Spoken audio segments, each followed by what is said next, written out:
So welcome back to Sprague Homestead. So a lot of people have asked, what do you guys normally do? Because we don't do a lot of filming. So we thought this week, we're just gonna kind of show you every or let's say most of everything we're gonna do. It's gonna be a lot of random clips. It's gonna kind of show you what we do, a little bit touch on everything. We are always busy. We just don't film a lot of it. But this week, we're gonna make an effort to show you all the little pieces that go into full-time homesteading, plus doing a little bit of side work.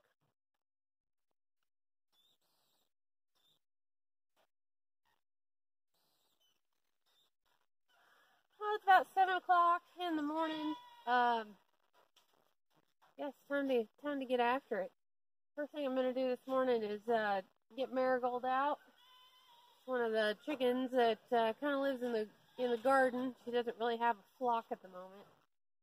And we're going to put her in one of these pens and stick her out here and let her eat some weeds. Everything she eats is one, free feed, and two, stuff I don't have to pull. So we're going to do that first, and then we are getting ready for fall crop planting. So it's going to be a week of working in the garden in the morning. So we got to get the tractor going, go get some llama manure out of the barn, and see where the day takes us.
All right, you can kind of see the llama manure there in the corn. Corn's all fertilized for a little bit. So another job in the garden this week, pretty much every day, really. You can kind of see all these great, big, beautiful dandelions that are growing right here in front of the pea bed. And we've been drying these things and feeding them to the rabbits, which is kind of nice. Cuts down on our winter feed costs. We feed some raw, too. My rabbits are kind of funny. For some reason, they like dandelion dried, but not really fresh. Go figure. So on these great big leaves, you know, I'm drying a lot of stuff in the food dehydrator in the house, but really, my output is way exceeding what I can dry. So I got some of these garden racks. Not very many of them, but even though the holes are kind of big, I'm going to go ahead and plant, or not plant, but harvest some of these bigger dandelions. And I'm just going to stick them out in the greenhouse and let them dry. The greenhouse is getting plenty warm. It's 90 degrees today, or will be. So, yeah, we're gonna do a little more harvesting.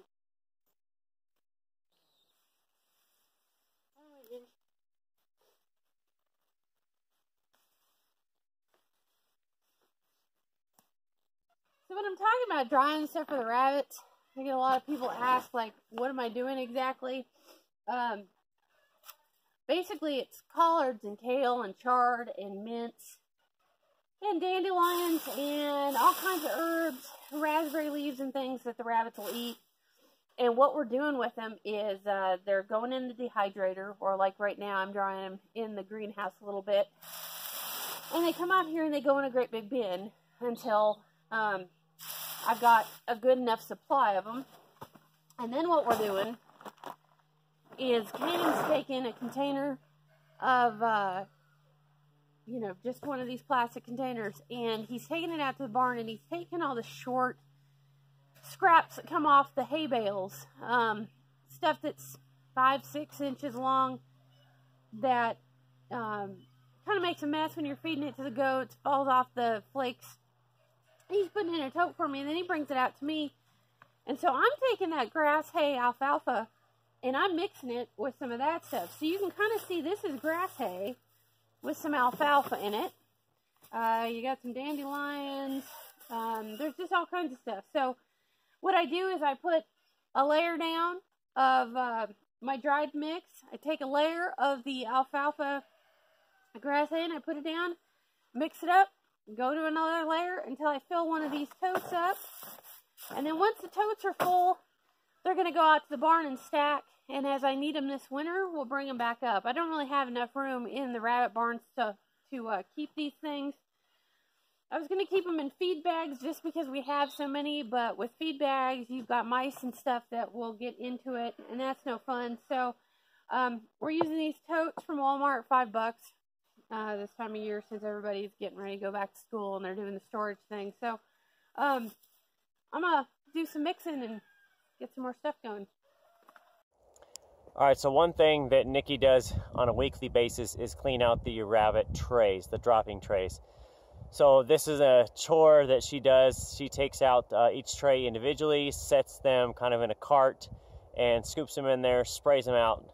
So for most of the really nice months, she can do this about every week. And it's just a matter of just cleaning them out, spraying them out, and that. During the winter months, she also adds in some shavings in that, just to help kind of with the fragrance and to help soak it up in that.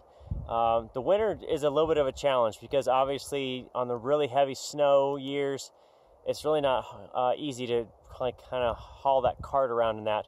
So it's a little bit more of a challenge to do the trays. So we find some different ways to try and help soak it up to help maximize the time between doing droppings and that.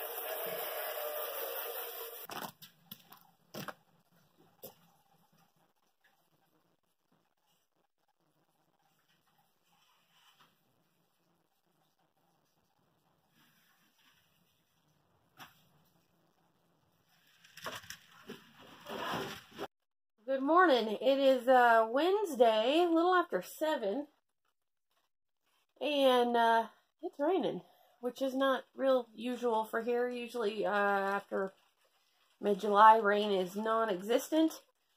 So, kind of throws me off my game plan for this morning just a wee bit. But I'm out in the greenhouse at the moment checking on some of these projects. I've got greens drying for the rabbits. And I guess we'll just see how it goes. Hear a little bit of thunder this morning, which always makes me a little nervous in the height of fire season. It's a ways off, but you definitely don't want any more fires sparking.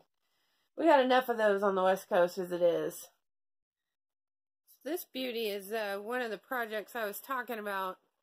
It's a multi-tier air drying rack. I've got kale, dandelions, chard, all kinds of stuff in it, drying it. Usually I do it in the dehydrator, but right now I'm having some trouble keeping up. So I've had these out since about Monday. So I was kind of taking a look. The dandelions are doing pretty well. The mint is about ready. Mint is right there. Kale always seems to take forever because the stems are so thick. I got the same thing up here with the chard and some of the collard greens that I've got. So, it's coming along. It's coming along. It's not doing too bad. You know, I can probably start combining some of these racks together and get some more picked in here. Well, since we got a bit of a weather delay this morning, I think I'll just make some breakfast. So I got some spinach I just pulled out of the garden, some fresh eggs, a little canned ham, and we'll make some breakfast instead. So good weather or not, a lot of days we just got to make do of what you have available. So today Nikki has been preparing a secondary spot for the next geodesic dome. So you can kind of see if I twist around. Here's our first one. There's a water spigot right here that's run through the ground and up. So this will be perfect to put the next one. So we will build the second one here that I've already done the struts for. We just got to do some of the other pieces in that. And I don't think we have the plastic for that one yet, but we'll get it. So you always got to take advantage of what you have available. Maybe a cool day, we're not making a lot of power, but that just means you can go outside and work a little bit harder because you're not going to overheat today. Even if you're not making power, you just got to get outside and use that sunlight. So now that Nikki's done a great job at cleaning off our new spot for the next geodesic dome, you can see behind that we don't let anything go to waste. So the sagebrush, grass, or anything else that the goats will eat, we just dump over the fence and let them go to town. So they are having a good chow on some fresh greens. Whether it's bitter brush or not, they love it. So another project I've been working on this week, I've got some chives that desperately need to be split up. They're not going to make it all the way to spring. At least they shouldn't. Chives are one of those things that grow really well, and it's only August. So I'm going to go ahead and build some new planter boxes. Go ahead and get them divided out this week.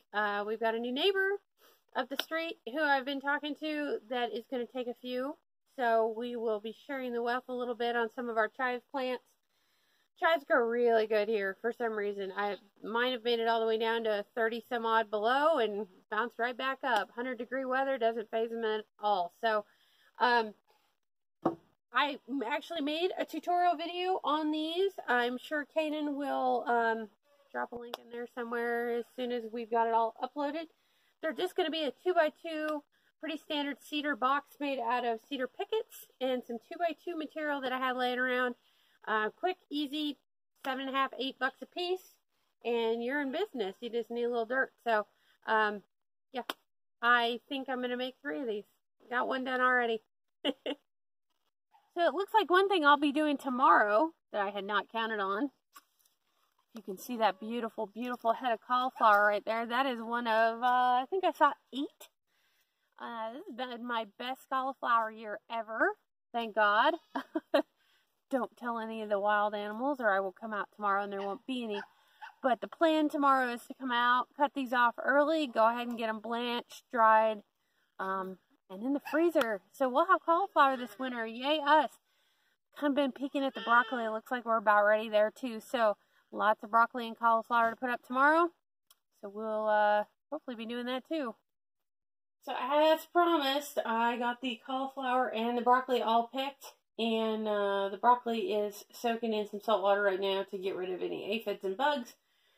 Cauliflower is waiting for its turn in the saltwater bath.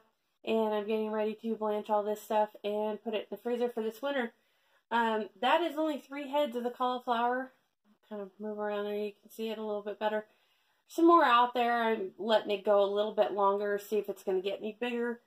And that's most of the broccoli right now. Of course, broccoli will rehead, so I've left a little bit on there, and I don't think we're done with broccoli by a long shot. But so I'm going to pull out a pot, get some blanching, and get this stuff put away.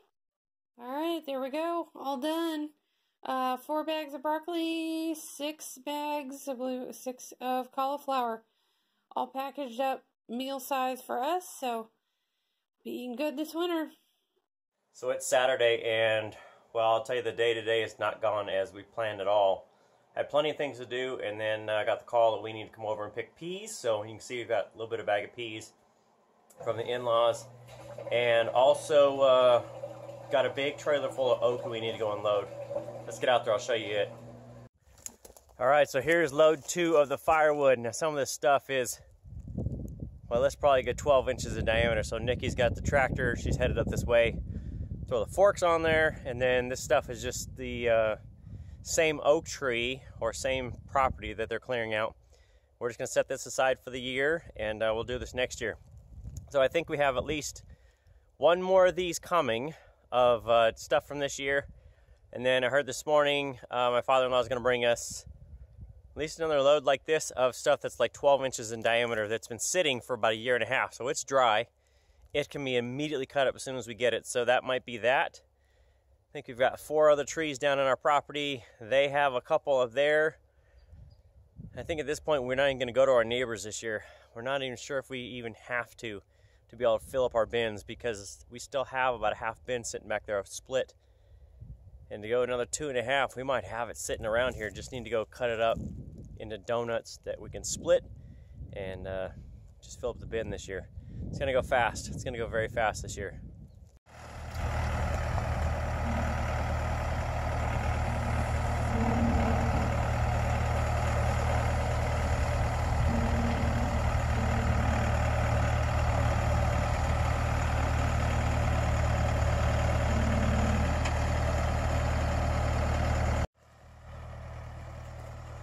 And that is a wrap.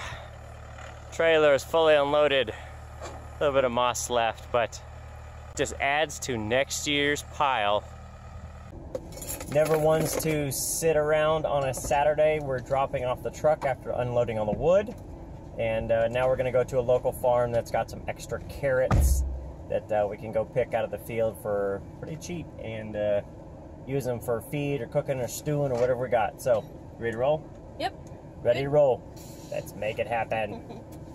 Okay, so we are back from our local farm. Now they're called Sprague River Gardens, and the Longs own that, and so thank you for inviting us out for that. The carrots we picked up, they said they had about 50 pounds, and I'll tell you, these bins are not 50 pounds. We have about 3 of them. I think I had to dump one out because it was so much. But you can see in there, that is all carrots. Now they gave us some garlic to try, couple tomatoes, a couple carrots from a different variety in that. So fantastic people. If you're in the area, you need fresh, delicious produce, check out Sprague River Gardens. They will hook you up. All right, so the last thing we'll show for the week is a project I was working on today, and I had mentioned previously about rotationally grazing the goats, and so you can see there's a fence line kind of right near me behind that I am stretching out from kind of one side to the other and closing off the far back. The goats have eaten everything off that, and now I'm trying to move them around. So if I pan around here, I'm trying to get them out to this section here.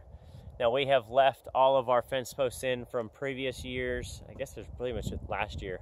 I left them all in because they were, you know, we had extras in that. So there was no real reason to pull it all out, to put it all back in. So I'm just now cutting the baling twine off, taking the panels over, retying them up, and then that'll get us through this year to where next year we're not going to do this. We have promised ourselves that we are going to make fencing a priority, and we are going to get the goats on pasture that we don't have to do this shuffling of panels around anymore. All right, so that is it. That was kind of our week in summary. Now, one thing we have not shown you is anything we have to do on a daily basis. Every morning, I take off, come out of the house, I come up here and I feed, water the goats, let the dogs out, let the goats out, let the llamas out. That is something I do every morning. I check the poultry, and then at the evening, I have to put everybody away, obviously, feed and water again, and then Nikki takes care of all the rabbits with feed and water. That is done on a daily basis. It's probably about 25 minutes for me in the morning, and then at night it's about 45 minutes to an hour, kind of depending on what we have to do. That is stuff that we do every day, so it's kind of like a maintenance item, and everything we've shown has really kind of been outside of that. That is all just extras that comes with homesteading that's not part of the maintenance. That's just a little bit of extra. So the question is, do you guys like that? So we're trying to figure out what really works for our viewers. You know, do you guys like the tips, the top 5s? Do you like the home improvement items, the homestead improvement items, or would you rather see more of a weekly review or as we do stuff? We won't probably make it a daily thing just because it's just too intensive for us to be able to do all this stuff, plus the other channel I do, and then all of our just extras. It's just not going to be that way. Maybe every couple days, maybe 2-3 days, we might get back to 3 days a week. But I really want to know what you guys think.